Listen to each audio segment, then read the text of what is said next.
दुनिया भर में जलवायु परिवर्तन के लिए ग्रीन हाउस गैसों को जिम्मेदार माना जाता है। ये वो गैसेस हैं जिनका ज्यादा उत्सर्जन ही पूरी दुनिया में ग्लोबल वार्मिंग की वजह है। आज के दौर का सच यही है कि हमारा पूरा जीवन कार्बन पर निर्भर होता है।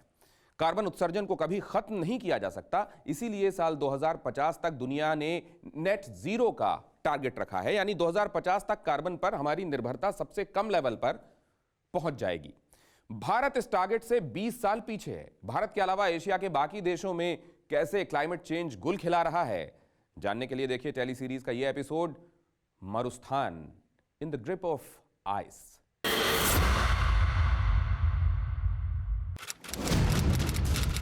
1 जनवरी 2022 दुबई, यूएई। नए साल की दूसरी रात थी। दुनिया भर के लोग दुबई में न्यू ईयर मनाने पहुंचे थे। कोरोना प्रोटोकॉल की वजह से पार्टी में रंग कम था। इस बीच दुबई का मौसम बिगड़ने लगा। रात के अंधेरे में ऐसी बिजली कड़की कि कलेजा कांप गया।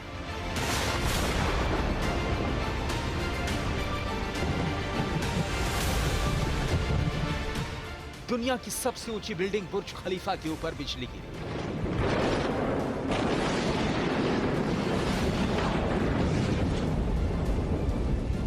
जितनी तेज रोशनी उतनी ही प्रचंड गर्जना।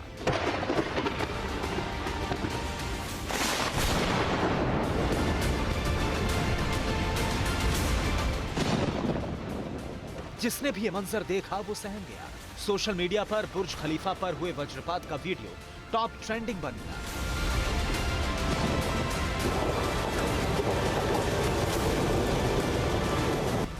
लेकिन कुछ ही घंटे बाद सऊदी अरब से ऐसा वीडियो सामने आया कि लोग बुर्ज खलीफा पर गिरी बिजली को भूलकर तबुक शहर में मौसम के चमत्कार को नमस्कार करने लगे।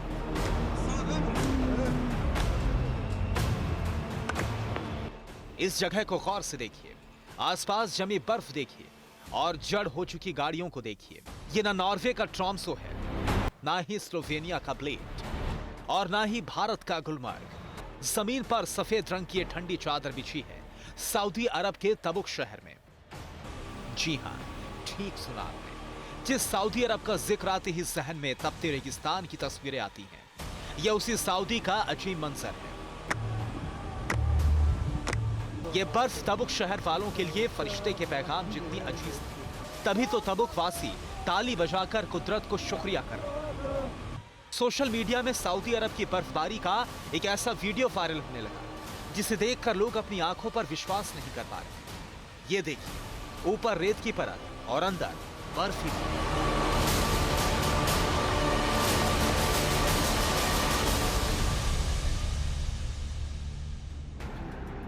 सऊदी अरब में बर्फबारी की खबर वायरल होते ही हजारों सैलानी जॉर्डन से करीबी तबुक शहर के पास अल लौज पर्वत पर बर्फबारी का लुत्फ उठाने पहुंच गए। लोग बताते हैं कि पिछले साल तबुक ने बर्फबारी का 50 साल पुराने रिकॉर्ड तोड़ दिया था। जिस सऊदी अरब का मौसम बेहद शुष्क माना जाता है, जहां गिनती के पेड़ उगते हैं, वहां ऐसी बर्फबारी हर किसी को हैरान करती है। दिसंबर जनवरी में ये जो इलाका है सऊदी अरब से लेकर के इंडिया, जो हमारा जम्मू कश्मीर, हिमाचल या जैसे अफगानिस्तान, यहाँ रेगुलर बर्फबारी होता है।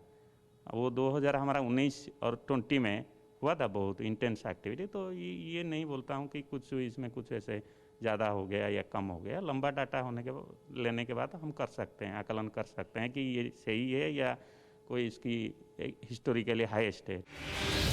सऊदी अरब के उत्तरी इलाके में जबल अल लावज, जबल अल ताहिर और जबल अलकान जैसे पहाड़ पूरी तरह से बर्फ से ढक गए हैं। लेकिन एक देश के लिए बर्फबारी इतनी भारी पड़ी कि वहां इमरजेंसी लगानी पड़ गई। 2022 की शुरुआत अफगानिस्तान के लिए बहुत बुरी रही। दशकों तक बारूद की बरसात सहने वाले पठानलैंड में अब बर्फ की बारिश ने हालात खराब कर दिए। 90% हिस्सों में बर्फबारी के बाद तालिबान की हुकूमत के हौसले पस्त हो गए। काबुल, हेलमंद, निमरोज, नंगरहार, फराह, कंधार, जज्जान और तखर तो बर्फबारी से त्राहिमाम करने लगे। बर्फ के प्रहार से अफगानिस्तान का ट्रांसपोर्ट सिस्टम चरमरा गया। कई नेशनल हाईवे बंद हो गए। काबुल एयरपोर्ट से उड़ान भरना मुश्किल हो गया। 34 में से 32 सूबों का हाल बेहाल है। मौसम के पहले प्रहार में 15 लोगों की जान चली गई है।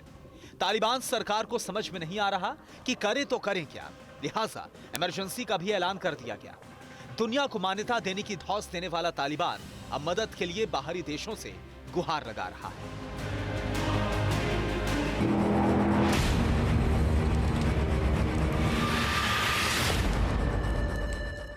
परवाह देश की, सोमवार से शुक्रवार रात 10 बजे TV9 भारतवर्ष पर।